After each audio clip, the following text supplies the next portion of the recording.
Hey everyone, it's me E and welcome back to my channel. Today I am reviewing the long-awaited Zombies 4.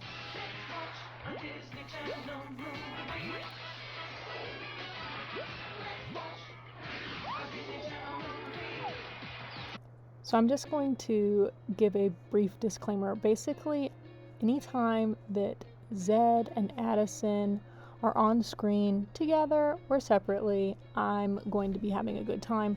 So this review is not going to be that critical, honestly. Not to say that I thought Zombies 4 was perfect, but to say that I love this franchise and I just think that it is so fun and imaginative, and I will just say right off the bat that I liked it. But I will get into the nitty-gritty now. So starting with the story, I do think that I had some issues with the way that the lore was established. I will be honest, I felt kind of confused about what was going on with the orchards. So there are daywalkers and vampires that both need blood fruit to survive, and they're having issues with an orchard, but then there's this other orchard that apparently they haven't been to in like hundreds of years because they don't remember that they have to solve elaborate puzzles to access the orchard. But like, all of this stuff was not very adequately explained, so I was confused as to what they were doing for quite a while, and maybe that's just a me issue, but I did like gather what was happening by the end. Also with the story, I will say that they packed a lot into the hour and 28-minute runtime, because there's this blood fruit plot line, but then there's also stuff going on with Zed and Addison, stuff going on with moonstones that are interfering with Zed's Z-band, and like he's like dying in this movie. Obviously things get resolved by the end, and that's not a spoiler because it's like a Disney Channel movie. You should know that they're not going to kill Zed. They packed a lot into the movie, and so it was very fast-paced, but like not too fast-paced, and it was never dragging or boring in any way, shape, or form. The other thing is that you might be concerned about is like if you're a Zed and Addison lover, like that the introduction of these new characters and basically the next generation of zombies protagonists would mean that you weren't going to see them very much. But you did. There was plenty of Zed and Addison in this movie, and you may be kind of upset the fact that Bonzo, Bree, the aliens, Aspen, Alan, all them, Winter, Wyatt, that they're not in this movie. However, for me, considering the introduction of all the new like vampires and daywalkers, if all of those people had been in the movie too, there would have been no time for any character development. And honestly, as it was, I wish that there had been more character development, particularly for Nova, who's the new female protagonist. I feel like she was honestly a little bit boring, and that's not the actress's fault at all. It's just the fact that I don't think that we got enough time to really have her developed as a character. We know a few things about her, but I'm just feeling like she's a little bit generic. As far as the acting goes, I think that all of the actors in this movie are quite competent. The guy who plays Victor, who is the new male protagonist, was in Under Wraps and Under Wraps 2, and he's been in other stuff too, and I think his acting abilities have actually pretty significantly improved since those movies. And I have seen Under Wraps 2, by the way, and I will be reviewing that on my channel here in a little while. There were a few songs in this movie that I thought were quite memorable and interesting. The first one being like Legends in the Making, which was the opening number. I think that the duet between Victor and Nova was really cute. And beyond that, honestly, I'm not really remembering too many of the songs, and they didn't really impress upon me much. There's a song called I Am the Kerosene, and I love Milo Manheim. I love Zed, but I kind of get a little bit of like the ick. I cringe a little bit at how much he raps. Like, I don't know, there's just something about rapping in DCOMs that always feels a little bit cheesy to me. Nova has a solo song that I guess I can compare to Stand by, Addison from the first movie. And I think that Nova's solo song was actually a lot better than Addison's. So I will give points for that. So this movie introduces vampires and daywalkers, and I don't really get them. For one thing, I feel like they seem like they're exactly the same. but also different. So what I mean by that is, like, vampires live in the dark, daywalkers live in the light. They both eat blood fruit. Vampires have wind power, and daywalkers have sun power. It's so, like, really they all are kind of one-to-one counterparts, except for that vampires have fangs, which they don't really need because all they eat is the blood fruit.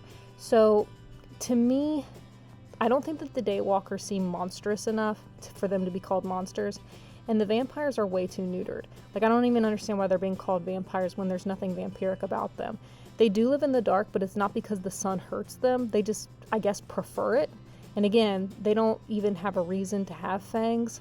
So I just wish that they had made the vampires a little bit edgier, because I think the werewolves are scary, so I don't understand why the vampires can't be a little bit scary too. So at the end of 4 movies in this franchise, I'll say that the zombies remain the most interesting of all of the monsters. As far as the lesson or moral of the story goes, I actually think this is maybe the strongest of the zombies movies. So Victor and Nova are both kind of being groomed to be the next leaders of their people, you know, the vampires and the daywalkers respectively. And I think that their whole moral and story is about leadership, and about how being a good leader means forging your own path. And I think that the way that that lesson is portrayed in the story is very well executed. Then there's a sort of lesson that's going on with Zed and Addison, which is really about, like, making priorities. And I think that their story is super relatable for a lot of people, particularly like kids who are just starting in college, people who are trying to build their careers, and learning how to have, like, a work-life balance, basically. And Zed and Addison, you know, realizing over the course of the movie how important it is to spend time with the people you love and not miss those moments with each other. And so I think that that was a really pertinent message for kids who maybe have grown up with the zombie series, because maybe the kids who watched the first movie, you know, as part of the target audience when it came out, are now entering college and are having to learn how to, for the first time on their own, balance their responsibilities and their social lives. For Zed in particular, I think that this lesson was important, because I think part of his whole character arc from the beginning has been this story of a kid who feels like the weight of the world is on his shoulders, you know, that he has to be the representative for zombie kind, and that pressure that has been placed on him has been mounting and building and causing him to have, you know, personal problems. Not that him and Addison are having issues with each other, but that they just miss each other and want to be able to spend more time together. And Zed's drive and need to be the perfect zombie has caused some strain there, and I think that this is a good conclusion to his story arc, which really started in the first movie. There are a few things that stand out in this movie to me. First of all, I think that Zed's crappy car is super cute. His little, like, green Volkswagen Beetle, I love it. I do like the costuming in this movie, particularly for the vampires and the daywalkers. My one complaint, and it's really not a complaint, is just that I miss the aesthetic of Seabrook. The, like, baby blue and the pink and the soft minty greens, and I miss Addison wearing those colors. She dresses more, like, exclusively in, like, sort of alien attire now, which is fine because she is 1/4 alien, but I do wish that we saw some more outfits from her kind of representing her human Seabrook side, because I just really liked that aesthetic. There was a moment where Zed and Addison were kind of cuddling by a campfire and reminiscing about their love story and comparing it to Victor and Nova and how their story is unfolding. And that scene was so super cute. And also, I think that the Victor and Nova sort of budding romance and storyline was actually pretty compelling. It was kind of rushed, but at the same time, like, their chemistry was so good that I bought it. And I think that that moment of Zed and Addison pointing out those similarities was a good point of continuity for the series. Again, I don't want to spoil anything major from the plot, but this is a note about the ending. There's a scene where Zed and Addison are sort of dancing on this grassy hilltop together, and I legit got teary-eyed. It was just a very cute scene and a moment that really signified, I guess, the end of their story. And I think that it's pretty evident even from the trailers that Nova and Victor are poised to be the new protagonists of this series, and I don't think we're going to be seeing Zed and Addison in further zombie movies, at least not to the extent we've been experiencing them. So I think that scene really was a proper send-off. And the movie afterward ends with, I think, a hint for the next movie.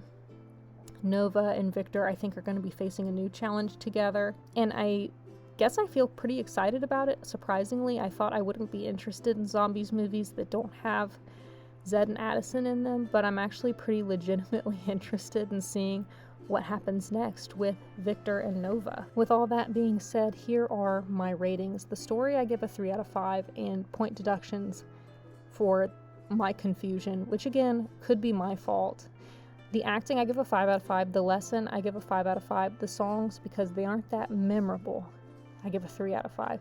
But my enjoyability is a 5 out of 5, and I definitely intend to rewatch this. I will give my overall ranking with this movie in a later video. So I have one video that's been recorded, and I just need to edit it and do a voiceover for it. And after I publish that video, my next video on my to-do list is reviewing the rest of the Disney Channel original movies that have come out since my last review. So like The Prom Pact, The Naughty Nine, Under Wraps 2, Slumber Party, all of the DCOMs that I've missed that I haven't watched and reviewed on this channel yet.